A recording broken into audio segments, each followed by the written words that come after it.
We've all fallen for it. You're looking for a seasonal anime, and you stumble across a show with a painfully predictable premise.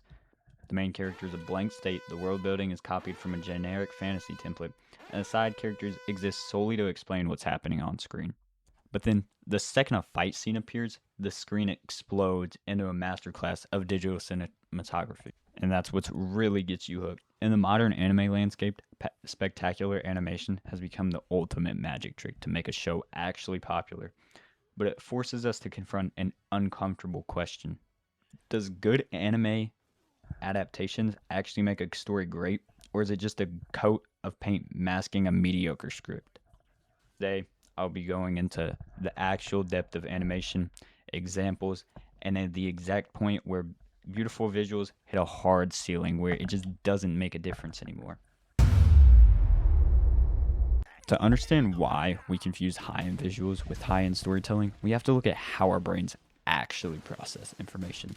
Human beings themselves are hardwired to mistake high visual stimulation for emotional depth.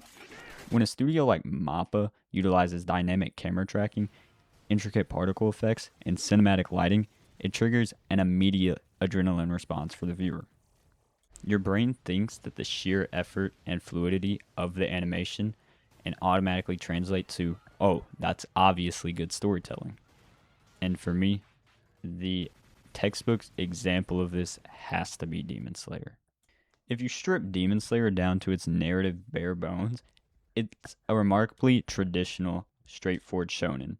It relies heavily on well-worn archetypes, repetitive training arcs, and a linear defeat the next hardest person.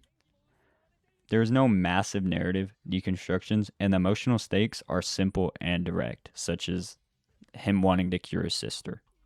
Yet, Ufatable's breathtaking animation just elevated it to such a higher level than it would have been if a mid-animation studio took over.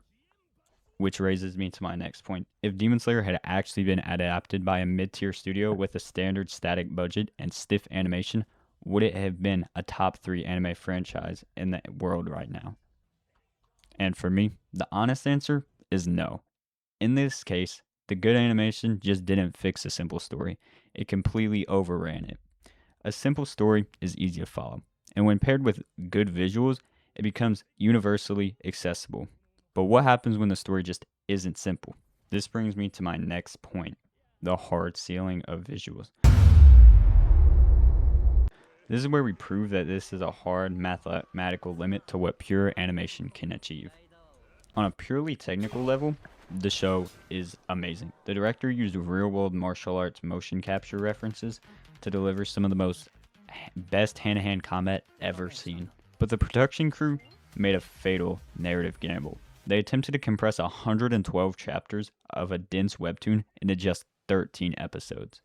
The result was a complete narrative whiplash. Character motivations were gutted, world building was non-existent, and emotional stakes were entirely sacrificed just to sprint to the next fight scene.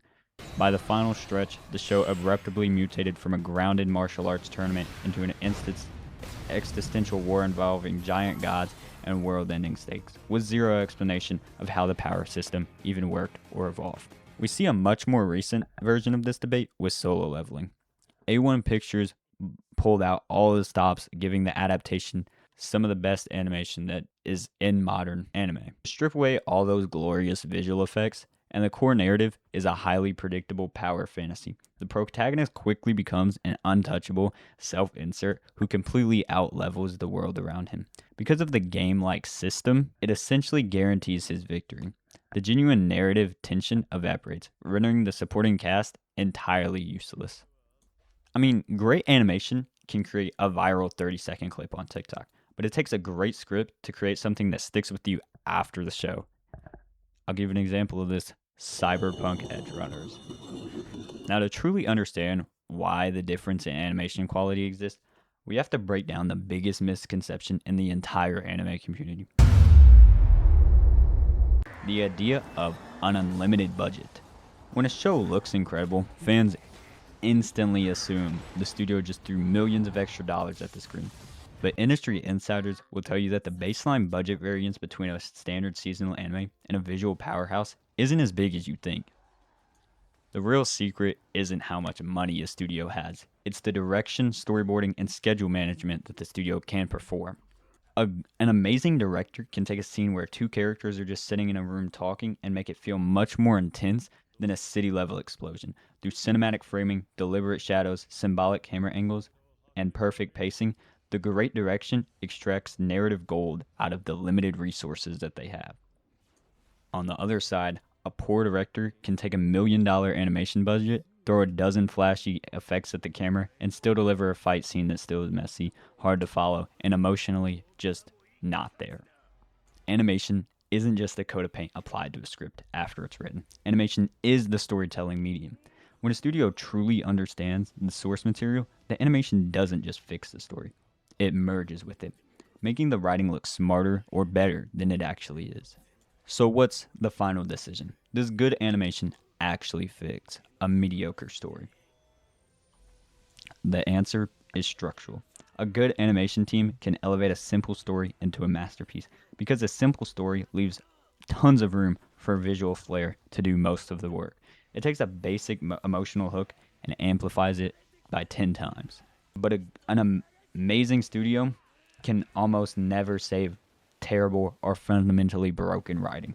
Once the writing loses internal logic, pacing, and basic character stakes, no amount of fluid line art or good choreography can make an audience care. Eventually, people just stop watching and an anime falls off.